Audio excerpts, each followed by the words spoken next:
Once again, good morning to you, everybody. Yesterday, I had reflected with you on patterning our life on the life of Jesus, because that's how Luke leads us forward. And I'd also said yesterday that I would like to deal with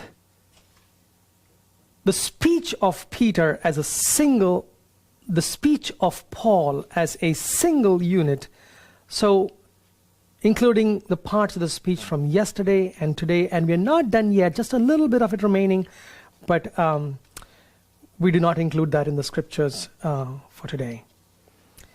Now, the point of the speech that Paul makes in the synagogue, because Barnabas and he have been invited to say a word, the point of the speech is to present the history of salvation from the perspective of God's prophet Jesus, who has been raised from the dead.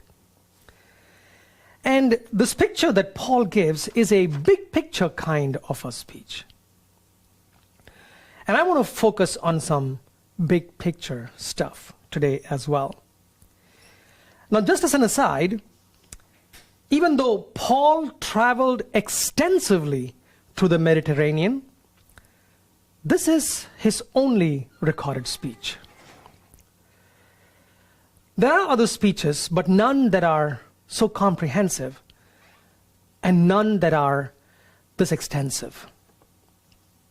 Again, the nature of the speech is kerygmatic. Once again, remember, kerygma, basic proclamation of the gospel. And in many ways, it sounds like the speech of Peter or Stephen. Not the kind of Pauline doctrine or defined doctrine that you find in his epistles. This is not classic Paul yet. Again, it's because it's kerygma. And I'm refraining from analyzing the speech too deeply, except to point out a few differences and similarities between this speech and other kerygmatic speeches. So, for example, in comparison to Stephen's speech, Stephen focused on Abraham, on Joseph, and mainly on Moses.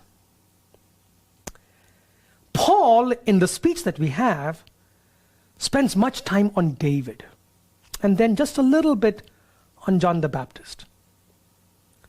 And so really, I think what's going on over here is that as the subsequent disciples keep coming to preach the gospel, they are building up on what has already been preached and then emphasizing those areas, those aspects that need to be developed. So Paul, for example, does not touch too much on Abraham and Joseph and on Moses, the patriarchs. He doesn't deal with them too much. But David, John the Baptist.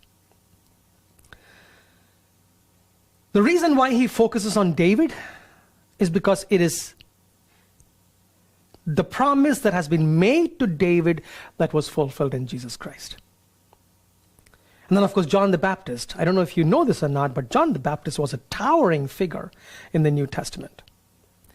And many a times, there were people who were following John the Baptist even more intensely than they were following Jesus. So in the gospel, sometimes you have words of John the Baptist that will say, I'm not the light. I came to point out to the light. Or the sandals of his feet, I'm not worthy to untie. So it's the church's way of taking away some of the emphasis, the attention that was on John the Baptist, and refocusing on where it should be, that is on Jesus. And you see Paul doing that in the speech that he has. So, emphasizing that John the Baptist pointed to Jesus is really not bad play by Paul. Because those who were revering John the Baptist, perhaps even more than Jesus in those early New Testament times, they would hear then Paul saying that, that Jesus is the one that John was pointing out to. Now, the ways in which Paul's speech differs from Peter and Stephen's speech, there are two ways in which Paul differs just a little bit, both from perhaps Stephen and Peter. Paul blames both the leaders of the Jewish people and the dwellers in Jerusalem. He places the blame equally on both. Peter and Stephen focus on the leadership. But Paul focuses not just on the leadership, but he focuses also on the people of the time of Jesus. Also, Paul connects the rejection of Jesus to the fulfillment of prophecies, but there is a sense of irony here. And what I'm referring to, for example, people ask me the question, was his birth and his life and the purpose of his life destined by God that he would fulfill the prophecy of the death of Jesus? In other words, it's called an ironic fulfillment of the prophecy. The prophecy is fulfilled, but in a very ironic way, right? And Paul is saying the same thing here when he says that there is an ironic fulfillment of the prophecy when the people of Jerusalem, he uses the words, not recognizing this man and judging him. In other words, they inadvertently fulfill the prophecies. It was meant to be that way. So this is different from Stephen and Paul. Yet, the reason why Luke has Paul present in this way is because the hope is that the diaspora Jews to whom Paul is now speaking will not make the same mistake that the dwellers of Jerusalem made. They inadvertently fulfill the prophecies, but we have a second chance. We have the chance to knowingly, intentionally accept this great prophet of God, Jesus Christ. So having said all that, Paul's speech continues to be kerygma in the same way Peter or Stephen's speech was. Now, the big picture. Looking at the big picture, there are three things that are happening from Luke's perspective. The people of God are growing. The gospel is spreading. The message is becoming more solidified. The original kerygma is being built on. It becomes more systematic. The gaps are getting filled. The connection between the prophecies and their fulfillment, they are made even stronger. So while Paul is presenting kerygma, and I'm going to introduce a new word over here, Luke is presenting a form of apologetics. In other words, defense of the faith based on the opposition that you're getting or the questions that might be rising. So while Paul is preaching kerygma, Luke, he's the big picture guy. He's writing the story.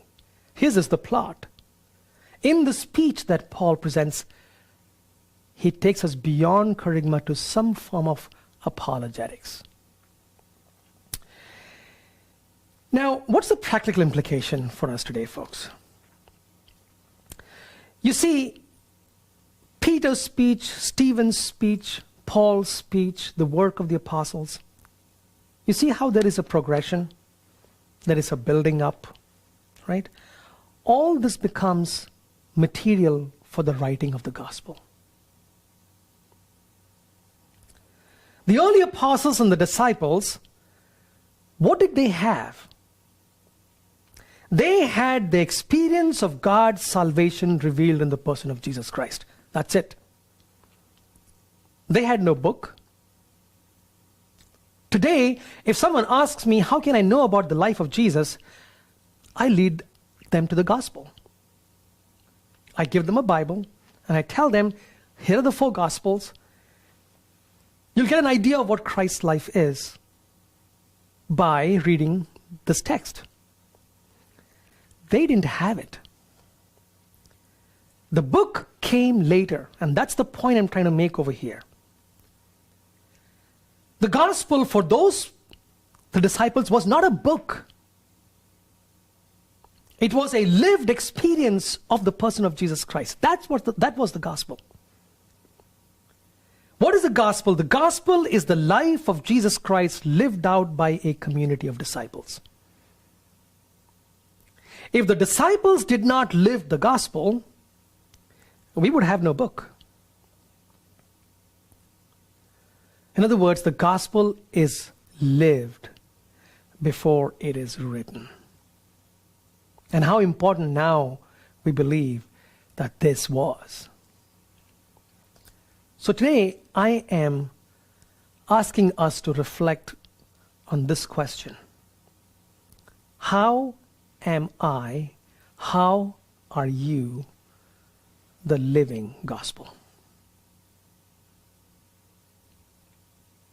So let me summarize my entire homily just in a few sentences. Whether it was Peter or Stephen or Paul, based on their lived experience of Jesus Christ, not of a book, they preached the greatest message of all. What was lived then gets written. Today we must live the gospel. See, at the end of our lives, if a story could be written about us, and it could be called the gospel according to Mary, the gospel according to Amy, the gospel according to Will, the gospel according to Pope Francis, the gospel according to Satish. What is it that the future generations will know that we lived? How will Christ come alive in the way we lived the gospel? So think about this question. It's not the book. It's the life of Jesus Christ, the risen Lord, lived through each one of us. Amen.